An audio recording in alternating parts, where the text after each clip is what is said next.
Suheldev Bharatiya Samaj party के राष्ट्रीय प्रमुख महासचिव पूर्व राज्य मंत्री डॉक्टर अरविंद राजभर ने कहा कि सामाजिक न्याय समिति की रिपोर्ट लागू होने से युवाओं को नौकरी मिलेगा लाभ। नमस्कार, मैं अमित कश्यप और आप देख रहे हैं हंगामा टाइम्स न्यूज। जहां उत्तर प्रदेश में बढ़ती बेरोजगारी को लेकर सुहेलदेव भारतीय समाज पार्टी के राष्ट्रीय प्रमुख महासचिव ने दिया बड़ा बयान। बताया किस तरह से युवाओं को नौकरी मिलेगा लाभ और कैसे, आइए डालते हैं मोहम्मद एहतशाम जाफर की एक रिपोर्ट पर नजर। देखिए, हर साल की भांति इस साल भी हम लोग चक्रवर्ती सम्राट राष्ट्रवीर राजभर महाराजा सुहेलदेव राजभर जी का 1016वां जयंती मनाने का निर्णय पार्टी के राष्ट्रीय अध्यक्ष और समस्त पार्टी के पदाधिकारियों ने लेने का काम किया है। और 9 फरवरी 2025 को हम लोग इस जनपद कुशीनगर के पड़रौना के रविंद्र नगर में जो गौतम बुद्ध जी के नाम से मैदान है, उसे मैदान में हम लोग कार्यक्रम का आयोजन किए हुए हैं। और उसकी तैयारी में हमारे पार्टी के जो एमएलसी हैं श्री बिच्छेलाल राजभर जी, पूर्व विधायक रामानंद बौद्ध जी, पवन राजभर जी, हमारे माननीय जिला अध्यक्ष गुड्डू राजभर जी और हमारे रुद्रराजन राजभर प्रदेश अध्यक्ष, राष्ट्रीय महासचिव शक्ति सिंह जी और जितेंद्र सिंह जी के साथ साथ हमारे बलराम कनौजिया जी, हमारे जितेंद्र राजभर जी, सारे पदाधिकारी श्री पतराम राजभर जी और समस्त हमारे जनपद के छोटे बड़े पदाधिकारी लग करके इस कार्यक्रम को भव्यता प्रदान करने के लिए मेहनत कर रहे हैं। और उसी कार्यक्रम की तैयारी की समीक्षा में मैं आज कुशीनगर में आया हुआ हूं और आज कार्यकर्ताओं की समीक्षा लिया। समीक्षा में हमने जो पाया कि हमारी पूरा तैयारी उस कार्यक्रम को लेकर के हो चुका है।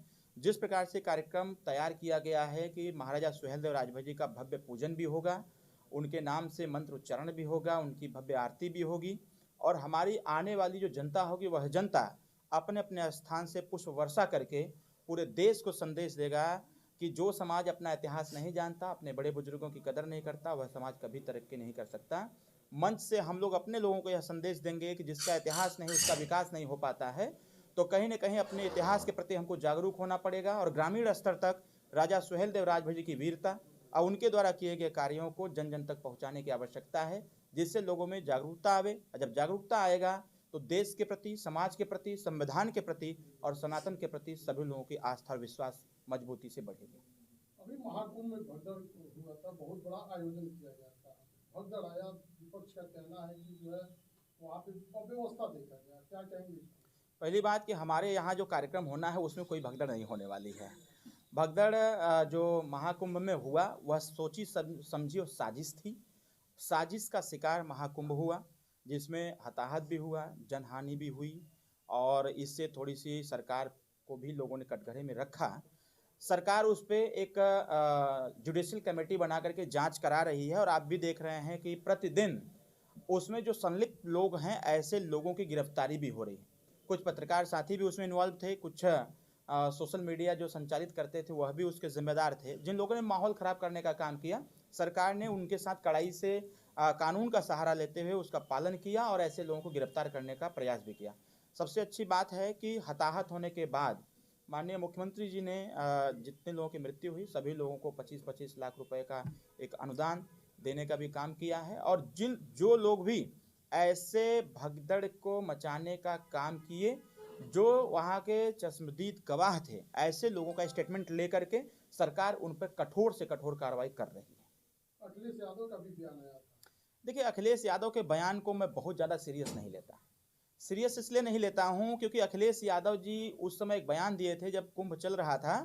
तो अखिलेश यादव जी ने कहा कि भाई कुंभ में वही लोग स्नान कर रहे हैं जो लोग पापी हैं, जो पाप किए हैं वो जा करके अपना पाप धुल रहे हैं।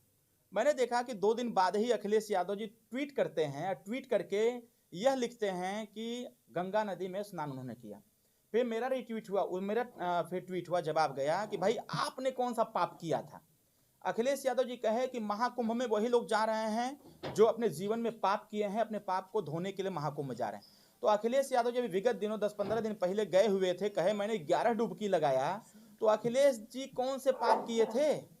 ऐसे अगर उनको लगा कि मैंने पाप किया है, अपनी सरकार में लोगों के ऊपर लाठी बरसाया, महिलाओं के साथ दुराचार हुआ, लोगों की जमीन कब्जा की गई, युवाओं का रोजगार छीना गया, आरक्षण छीना गया, अगर ये सारे पाप करके अखिलेश यादव जी तृप्त नहीं हो पा रहे थे, तृप्ति के लिए महाकुंभ गए थे। तो इसलिए मैं अखिलेश जी के स्टेटमेंट को बहुत सीरियस नहीं लेता हूं। अभी आपने देखा होगा कि अभी कल मिल्कीपुर का चुनाव था, वहां के जो सांसद हैं, वीडियो सोशल मीडिया पर वायरल हुआ, रो रहे थे, बे बे चिल्ला रहे थे। तो ड्रामेबाज सांसद है, वो सांसद जो ड्रामेबाज है, नौटंकीबाज है।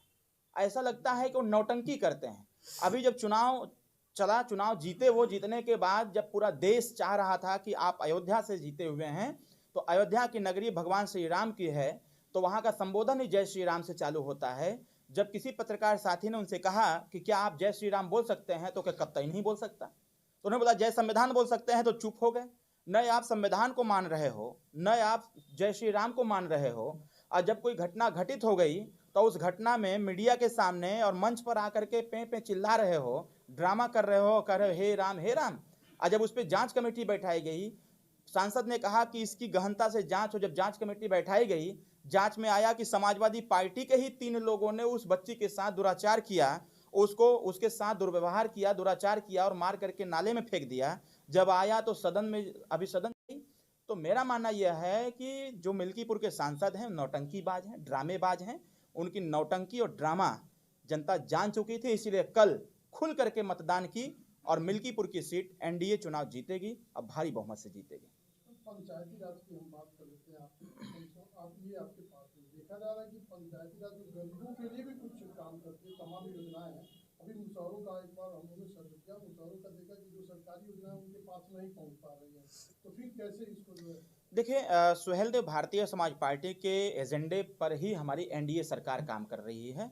हमारे पार्टी के अब तक के जितने एजेंडे रहे हैं, उन सारे एजेंडे को फुलफिल करने का काम किसी ने किया तो भारतीय जनता पार्टी एनडीए सरकार ने किया। और हम लोग अपनी पार्टी का संचालन भी ऐसे ही कम्युनिटी के साथ मिलकर करते हैं जो सामाजिक, शैक्षणिक, राजनीतिक और आर्थिक दृष्टिकोण से पिछड़े और पिछाड़े गए लोग हैं।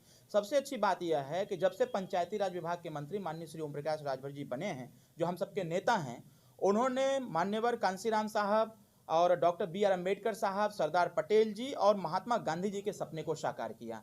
सपना उन्होंने देखा था कि आने वाली सरकारें, लोकतांत्रिक व्यवस्था में आने वाली सरकारें कुछ ऐसी व्यवस्था बनावें कि जिससे कि एक ही साथ समस्त गरीबों का कल्याण हो सके, सरकारी योजनाएं उनके तक पहुंचे।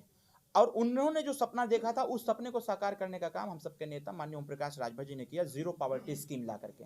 जीरो पॉवर्टी स्कीम में न जाति देखा जा रहा है, न धर्म देखा जा रहा है, न ऊंच न नीच, किसी प्रकार से नहीं। बस उनको यह देखा जा रहा है कि सामाजिक, शैक्षणिक, आर्थिक और नौकरियों में जो पिछड़े पिछाड़े गए लोग हैं, ऐसे लोगों को जीरो पॉवर्टी स्कीम का लाभ दिया जा रहा है।